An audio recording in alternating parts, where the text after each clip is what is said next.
to Team Keep It Clean. What's going on? It's Ingraven here with another video.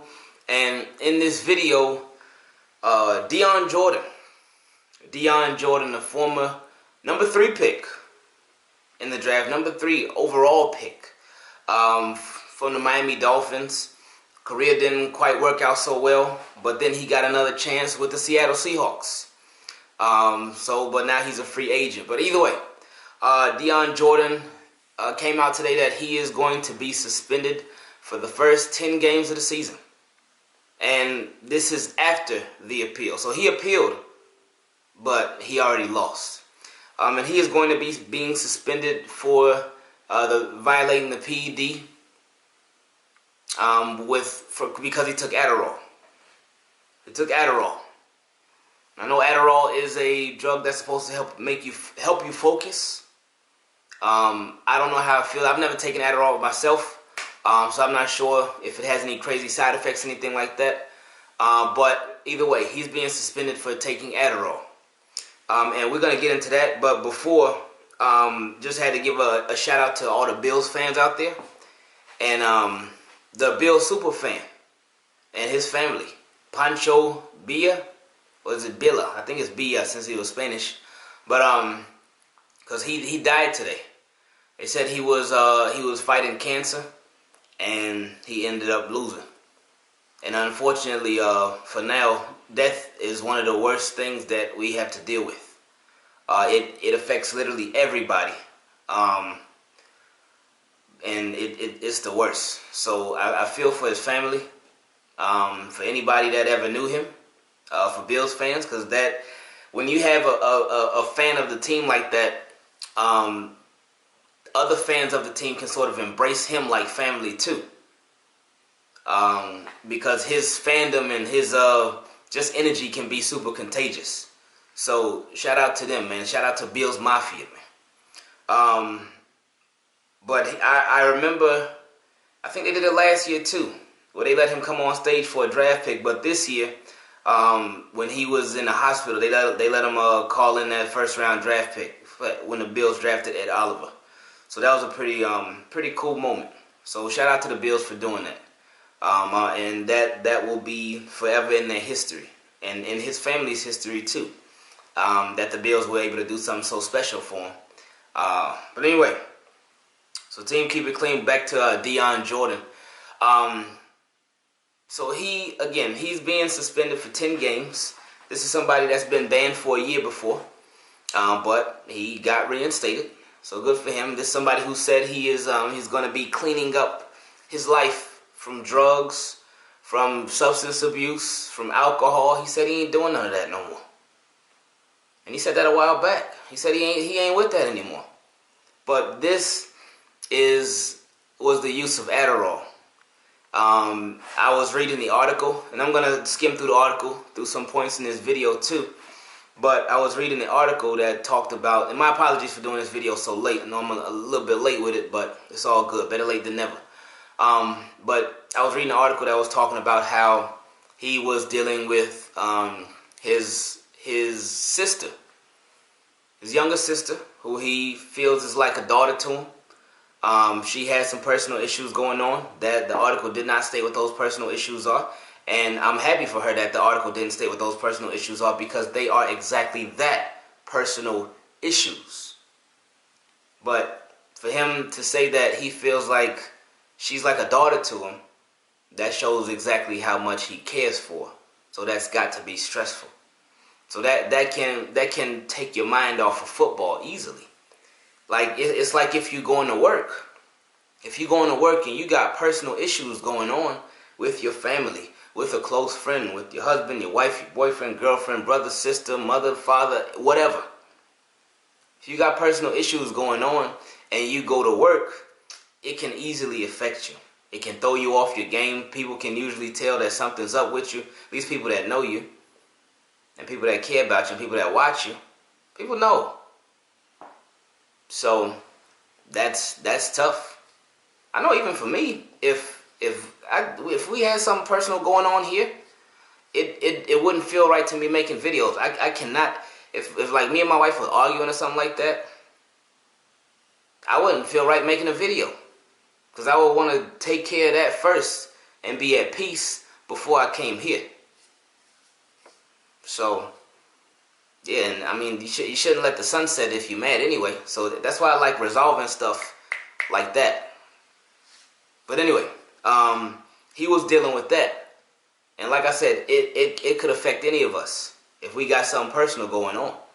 And not just at work, at school, just whatever, in your day-to-day lives. If you got personal stuff going on, people around you, they can tell. People that know you, they can tell. So there was that. And then the article also talked about how he, with his grandmother, he said she had only had like a few weeks to live. And that was messing with him too. So he's got these things going on with some close family members. Close family members. And he was still trying to focus on football. And then it said that she passed a few weeks later. Now, I know that feeling personally too, because my grandmother died about a year, December of the year before last. So that was rough, man. That was rough. So I completely feel his pain. And I know there's other people who have gone through that too, unfortunately. But he said that's why he took it. Because he needed help focusing. He needed help focusing. It says that he's been prescribed for the Adderall for his ADHD. And now the interesting part about this is that he had been approved to take Adderall. He had been approved to take it in the past as treatment for his ADHD. So he had got the green light for Adderall. It was fine. But I also read, and this is something that, because I'm not too familiar with the medical world and the medical terms and all that stuff, and as far as the different terms for prescriptions and stuff, so somebody in the healthcare field, they would know what this is automatically. His TUE, I don't think it's called a 2. I don't think they actually say the pronunciation out like that, but his TUE, and that, let me read what that is. That is his, where'd it go? His therapeutic use exemption. So he has a therapeutic use exemption. So what I gathered from this article, it seems like that was sort of his pass to be able to use the Adderall and not be suspended, not be fined, not be in violation of any of the substance abuse, the PED policy, the substance abuse policy, whatever. But it had expired. It expired. So since his TUE expired, and he said he knew too. And that's the toughest part about this whole thing, man. Because sometimes when you're under a lot of pressure, when you're under a lot of stress, you don't always make the wisest decisions. Even though you know what the wiser decisions are, enough times, a lot of us, we can take the easier way out. We can just try to whether find a loophole or just try to deal with something and just hope that we don't reap the consequences for it later on. But this is something that he knew. He said he knew. He said he was aware that his TUE expired, but he still took it anyway. He said he just really wanted to try to focus on football, man. He really wanted to try to focus on football. And I'm sure maybe the Adderall has helped him in the past because he was comfortable taking it during these stressful situations. But now he's suspended 10 games. And it's NFL, man, they can be very backwards on a lot of this stuff. On a lot of their rules, a lot of their regulations, a lot of their stipulations, a lot of just all of that stuff. Because it's like, with the personal conduct policy, it's like a guy can get suspended 10 games for taking Adderall if his TUE expired. But then if somebody else, like even the Kareem Hunt situation, he got suspended 8 games for that. But Dion Jordan 10 games for the Adderall. And I feel like I feel like they don't look at the situations for what they are. They just look at their policy and they're like, okay, this is our policy. These are the numbers that we already have in place. We're not going to go case by case basis. We're just going to let everything play out based off of the numbers that we already have in place for the amount of time that you're going to serve being suspended. They don't look at the cases. They don't look at what actually is going on. They only look at what is the broad, the general offense. They don't look at the details of it. Even you go back to the Ray Rice thing. With that whole thing, I think they only suspended him like 3 games, I think. Since it was his first offense, they only suspended him 3 games. And that was a joke. They suspended him 3 games. 3 games. And then, of course, I know people are going to bring up the Josh Gordon thing. Now, again, now just to clear it up, for anybody that might be new here, I'm sure the people who are old here already know, this team keep it clean. I don't condone any smoking weed or anything like that, any drugs like that.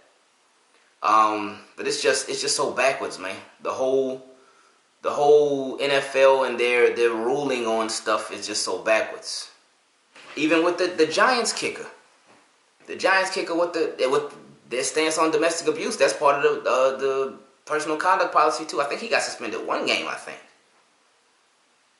But let somebody take Adderall, boom. Or even any PEDs. Like, I feel like with NFL, they are so much more invested in, to a certain extent. But, are you trying to be a better player? Oh, well, you know what? That's worse than trying to...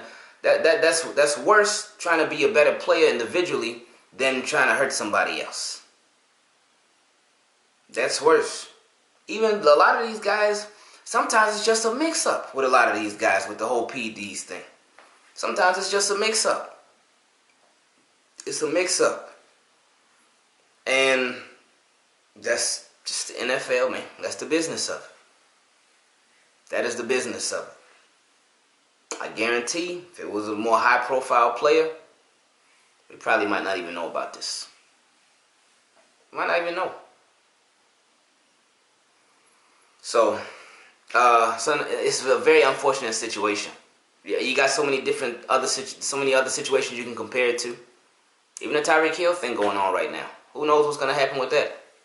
But I'm sure it's going to be a minimal suspension, especially versus this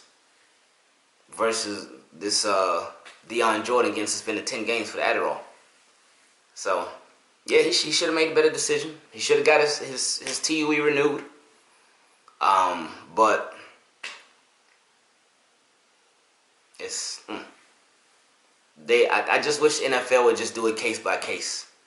I wish they would do that and just stop looking at the general, the broad offense and actually dive deep into actually what's really going on. Is this person really an abuser of a PED? If so, I get it. But if you look at this situation and everything, all the details of the situation, then I think that it could just be a fine, and it could be a fine and make him get his TUE renewed. I don't know what the process is for that. I don't know what the steps are for that, but that's what I think should happen for this one. So that's just me though. But I do think, based off of his sincerity, what seems like he definitely got some sincerity with it, with just being so apologetic, I think that he'll still get picked up by somebody. I think somebody still give him a shot. Yes, 10 games is a very long time. And I feel for the guy. If everything in the story is true, I feel for the guy, because that sucks. You can't go to work for 2.5 months. And it's actually more than that, because the season doesn't start in September. The season starts like now. OTAs, they starting up. Mini camp gonna be the training camp, all that, then preseason, then season. So you are missing out on so much. But I still think somebody's gonna give him a shot. I do. I think he got like, what, 5.5 sacks last year with Seattle? So maybe it was just a system thing. Why it didn't work out with the Dolphins. Who knows? Dolphins, they don't run their organization the best. So maybe it was just just him being in the wrong situation. But hopefully everything will get cleared up with him. And there won't be any more hiccups, anything like that in the future. So team, keep it clean. Appreciate y'all. I'm out.